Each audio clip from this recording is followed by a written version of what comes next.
শেখ হাসিনা স্বদেশপ্রেমী। উনি যে পররাষ্ট্র নীতিটা করেছিলেন, সেটা শুরু হয় বঙ্গবন্ধুর পর। সবার সাথে বন্ধুত্ব, কারো সাথে শত্রুতা নাই। আর পরবর্তীতে শেখ হাসিনা এড করলেন যে আঞ্চলিক যেগুলো শক্তি আছে তাদের সাথে সুসম্পর্ক। আপনার মনে আছে যখন মলদ্বীপ অসুবিধায় ছিল, শেখ হাসিনার সরকার মলদ্বীপের সম্পর্ক জোরালো আহ্বান। যখন আপনার শ্রীলঙ্কার ঝামেলা হয়, বারবার ঝামেলা হচ্ছিল, শেখ হাসিনার সরকার শ্রীলঙ্কার সরকারের সাপোর্ট দিয়েছেন। আমরা শ্রীলঙ্কা সরকারের পয়সা দিয়েছি, প্রায় $200 মিলিয়ন আমরা আপনার ঋণও দিয়েছি তাদের দুর্দিনের সময়। শেখ হাসিনার সরকার এই যে নেপাল বলেন, ভুটান বলেন, এই কোভিডের সময় আমরা সবগুলো রাষ্ট্রগুলোকে সহায়তা করি, ইভেন মায়ানমারকে সহায়তা করেছি, আপনার ভ্যাকসিন দিয়ে আমরা তাদের সাহায্য করেছি, ইভেন ইন্ডিয়াকেও আমরা সাহায্য করেছি। তো শেখ হাসিনার সরকারের, আর আমি সেইখানে অ্যাড করেছিলাম আমার ফরেন মিনিস্টার থাকতে 3টি জিনিস। সেটি হচ্ছে ইকোনমিক ডিপ্লোমেসি, পাবলিক ডিপ্লোমেসি এবং regional piece and stability doctrine. যেহেতু পরে বলবো, এখন শেখ হাসিনার ব্যালেন্স ফরেন পলিসি মেনটেন করেছে। আপনি জানেন যে আমাদের দেশটা খুব স্ট্র্যাটেজিক্যালি লোকেটেড। এইখানে অনেকের চোখ, অনেকে আমেরিকানরা চায় আমাদের দেশে তারা বিশেষ আধিপত্য বিচার করবে, আমাদের মঙ্গলের জন্য না।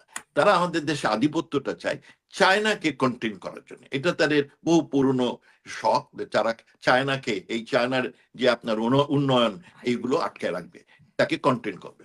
আর এদিকে আপনার তারা এই জন্য ভারত মহাসাগরে একটু কর্তৃত্ব নিতে চায়।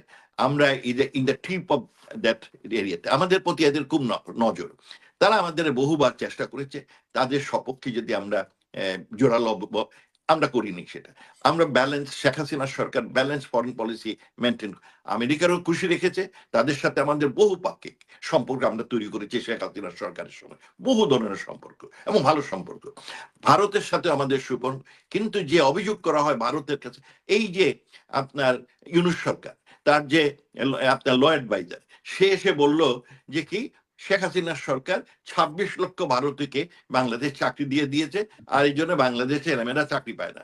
সে সরকারে ছিল প্রায় 18 মাস, একটা ভারতীয় খুঁজে বের করতে পারেনি যে তার ওই 26 লক্ষ কোন রকম, কিরকম মিথ্যাবাদী একটা বানোয়াট বাটপার একটা। তারপরে তারা বলল যে আওয়ামী লীগ সরকার তাদের সাথে অনেকগুলো চুক্তি করেছে যেগুলো বাংলাদেশের স্বার্থবিরোধী। হ্যাঁ, কি ধরো চুক্তি? একটা স্বার্থবিরোধী চুক্তি তারা সব জনসম্মুখে তুলে আনতে পারেন। শেখ হাসিনার যেগুলো হয়েছে, শেখ হাসিনার সেগুলো উভয় দেশের মঙ্গলের জন্য। আমাদের এই যেমন পানি চুক্তি, গঙ্গা চুক্তি, উভয় দেশের মঙ্গলের জন্য। আমাদের যেমন সমুদ্র সীমা নির্ধারণ, উভয় দেশের মঙ্গলের জন্য। আমাদের যেমন সম্প্রতি আপনি দেখেছেন শেখ হাসিনা যে টানেল তৈরি করেছিল গ্যাস আনার জন্য, তখন বললো যে এটা ভারতের জন্য করেছে। এখন দেখা যায় ওই গ্যাস লাইন দিয়েই এই তারেক জিয়া গ্যাস আনার জন্য ভারতকে তদবির করতেছে। যতগুলো কাজ শেখ হাসিনা করেছে সেইগুলো দেশের মানুষের কথা চিন্তা করে করেছে। একটা চুক্তিও আপনার গোলামের চুক্তি না। বরং ভারত শেখ হাসিনার উপর কিছুটা অসন্তুষ্টি ছিল, কারণ ভারত শেখ হাসিনা দেশপ্রেমিক, সে বাংলাদেশের প্রেমিক। সে কখনো বাংলাদেশের কোনো বিষয়ে সামান্যতম আপনার ছাড় দেয়নি।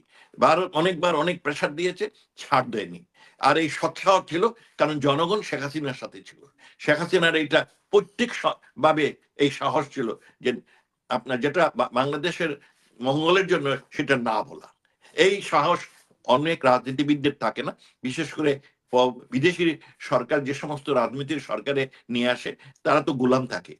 কিন্তু এই সুশীল সমাজ, এই মিডিয়ার লোক, এই আপনার এই কিসে বলি জামাতি লোক, আর কিছু সংখ্যক আপনার আমি বলি বিপদগামী তারা লোক এটা বলে বেড়ালো যে আওয়ামী লীগ হচ্ছে ভারত গেসা, ভারতের গোলামি। মানে ক্যান ইউ বিলিভ ইট? একটা মিথ্যাকে কিভাবে বারবার বলে বলে গোবেলসের মতো তাকে সত্য বানানোর চেষ্টা করেছে। খুবই দুঃখজনক। আমি চ্যালেঞ্জ করি, এখনো চ্যালেঞ্জ করি, তারা কোথাও শেখ হাসিনার সরকারে কোনো চুক্তি আপনার বাংলাদেশের বিরোধী চুক্তি হয়েছে কিনা আপ সকরুক, আই চ্যালেঞ্জ দেম।